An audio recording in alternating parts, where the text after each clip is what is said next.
Excellencies, Ministers, ladies and gentlemen, 3 years ago, I joined many of you for the last Women Deliver Conference.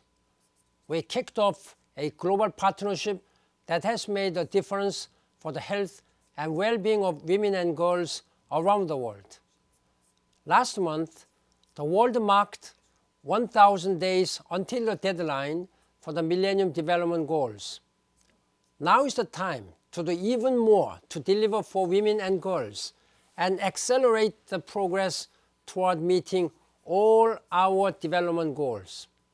We know how to do this by improving access to family planning, information and care, by giving women the services they need before, during, and after pregnancy, and by providing quality health care to all.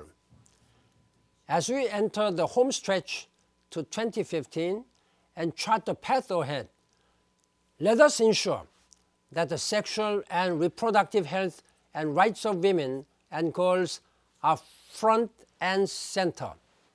After all, investing in women's health and rights is not only the right thing to do, it is the smart thing to do. Working together, we can and will make a life-changing difference for the future of humanity. Thank you.